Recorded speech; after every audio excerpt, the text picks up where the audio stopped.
All right, well, thank you for joining us for KBOI 2 News Midday. I'm Brian Moore, and let's get right to your top 11 stories at 11 today. Boise police say this elderly couple is considered missing and endangered. Their names are Walter and Virginia. Families say they enjoy taking drives in the backcountry.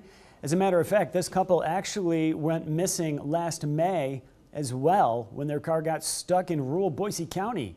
This time they were last seen in Boise City Tuesday around 2 o'clock in the afternoon. Anyone with information is asked to contact police immediately. And hacked. Insurance giant Anthem says hackers broke into their computer systems and gained access to 80 million of its customers' data. Unbelievable. Some of the plans managed by Anthem include Blue Cross and Blue Shield, HealthLink, and Amira Group. We will have much more on this story coming up in a few moments. And a hiker in northern Idaho finds skeletal remains. The Kootenai County Sheriff's Office says investigators hiked into the remote forested area after that report near Bayview and found several bones that do appear to be human. And the state-run Historical Society and East Boise's Rotary Club teamed up back in October with a Kickstarter page to fundraise $5,000 so they could blast the bench up at Table Rock. The plan was to take out that concrete bench and put in ones that are harder to vandalize. They raised the money by October 21st. Work was supposed to begin on November 8th. Here we are in February. Nothing's been done yet. Find out why that work has been delayed.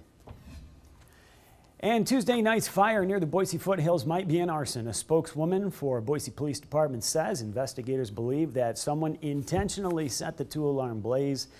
Neighbors say the area is usually quiet and safe, and they are shocked that someone tried to burn down that house.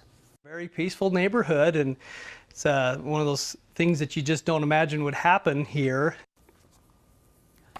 Nalder says his family has been in contact with the mother of that household. He says the family is doing okay. They are currently staying in a hotel. And Jordan unleashed a first wave of bombings against ISIS since the ISIS video was released. King Abdullah says he will launch a harsh war against the extremists who burned a Jordanian pilot to death. The king has been holding crisis meetings with commanders to coordinate his nation's response. Now, this morning, the king also met with the pilot's family to express his condolences.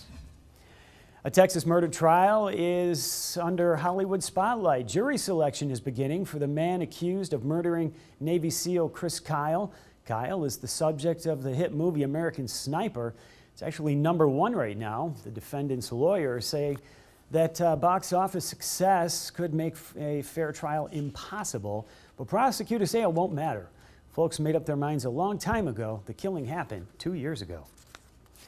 And following a recent deadly hit and run, we decided to find out who's at fault when a vehicle and jaywalker collide.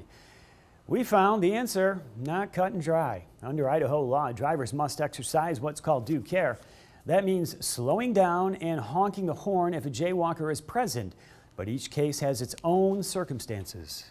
As a pedestrian, you still need to make sure that you're giving the driver ample time to stop. Now, vice versa, if you're a car and you see somebody crossing the road, whether they're jaywalking or not, it doesn't give you that option just to say, well, you shouldn't be in the road, so I'm just going to come and basically fly right by you because you're at fault, not me.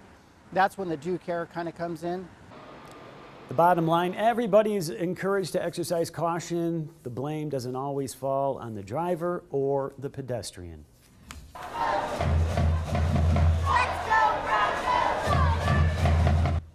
Well, Fan Fiesta was a big hit at the Village in Meridian. Hundreds of Boise State fans turned out to celebrate the Fiesta Bowl win. Coach Arson was there, the players, cheerleaders also there. And so were the 3 Fiesta Bowl trophies. There they are. Take a look that the Broncos have won. And Boise Mayor Dave Beater dedicated the city's newest piece of public art.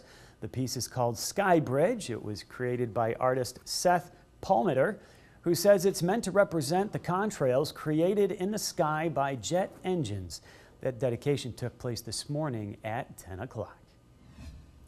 And tonight on KBOI 2 News at 10 o'clock, don't want to miss this. Fascinating. Drones for most folks are just a hobby. At 10 o'clock, meet the man who got the approval from the FAA to use his drone for business purposes. He's one of the first in the country, and he's located right here in the Treasure Valley.